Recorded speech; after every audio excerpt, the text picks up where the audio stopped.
Hi, this is Jim Scott. It's Masters Week, and for me, I'm so fortunate. It's very, very special because I got to play 2 years ago. How does it work out? You get lucky. I had a friend who had some connections, and he told me for 5 years, Jim, he said, we're going to go play Augusta together. Well, it worked out. And I went down in January of 2009. There were 6 of us from Cincinnati, and 3 of us and our member got there in time to play. The other guys were a little later. So we played the big course. We were going to play the par 3, but he said, let's play the big course. Well, we did.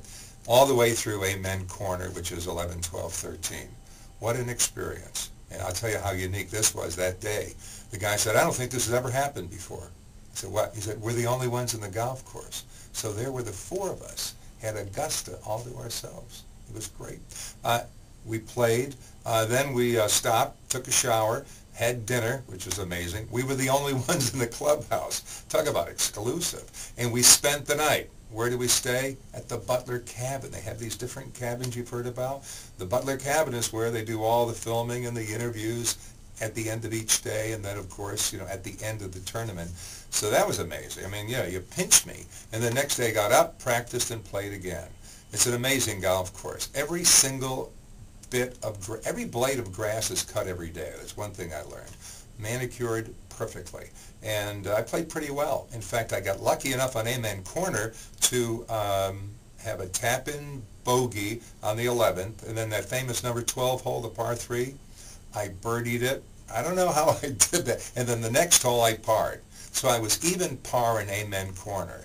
That's the time to quit golf, huh? But it was so good. It was so much fun. And I really, really will never, ever forget it. How did it happen? I got lucky. Had a good friend that invited me, and I'll never forget him for that. One last comment on not forgetting things. My dad, 30 years ago, I got him a cap from Augusta. A friend went down and said, would you buy me one? And when my dad died 20 years ago, on his coffin, we had his cap. He loved it that much. So when I went to Augusta to play, I wore his cap. So it was very special. So I'll think about my dad and the friend who invited me there, who recently passed on. So some great memories. And I was so lucky to do that. So I just thought I'd share that story with you. It's a heck of a golf course.